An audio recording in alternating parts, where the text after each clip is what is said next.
Well, hydrogen has fascinated me all my life. When I was researching special properties of waters around the world, I was reading the works of Albert Szent-Györgyi. Albert Szent-Györgyi, the discoverer of vitamin C, and also received the Nobel Prize in metabolic chemistry. And he was fascinated with water. He said water is the mother and matrix of all life. And in one of his dissertations, he said that hydrogen is the fuel of life. And he also said that electrons never are transported in the living system unless they're attached to hydrogen. Back in the 1920s, there were 3 papers published that measured the hydrogen stored in biological tissues. This was published in medical journals, and the results of the study showed that hydrogen is stored in the liver, in the lungs, in fact all the tissues of the living system. But no one knew what it was for. They said they can't figure out why the body stores it, but it must have a use or the body wouldn't store it. And Albert Szent-Györgyi in the late 40s did his own research on measuring hydrogen using a different chemical reaction.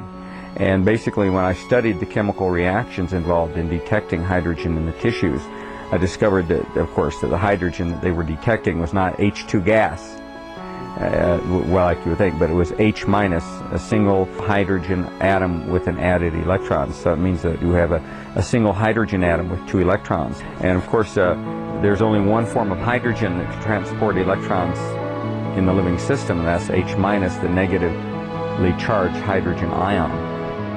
It's now generally accepted medically that the aging process is a disease brought about by free radical damage to the DNA of our cells. The double helix of the DNA, the ladder, you have your little peptides that go in between, the rungs of the ladder, but the double helix of the DNA, the edges are composed of hydrogen atoms. And so when a free radical comes into the body, if we don't have sufficient antioxidant protection, what happens is that the free radicals will steal a hydrogen from the DNA helix, damaging it, splitting it in 2, and then that DNA helix now cannot reproduce or cannot be reproduced in its original form, and this is largely what the aging process is. In other words, a lot of cellular degradation is due to damage of the DNA helix from free radical damage. That damages the cells.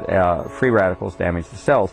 We've discovered in our laboratory a form of silica originally found in glacial waters that has a structure kind of like buckyballs. And the result is that we now have been able to create these little silica atoms and charge them with H minus with negative hydrogen ions.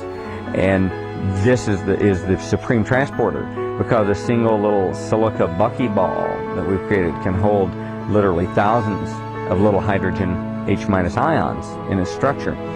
And so now a tiny little molecule can now release thousands of hydrogen ions. So in effect it's thousands of times more powerful because of the size and this easy transport than, say, vitamin C. Learn more about Dr. Flanagan and the products he created on our website, physciences.com.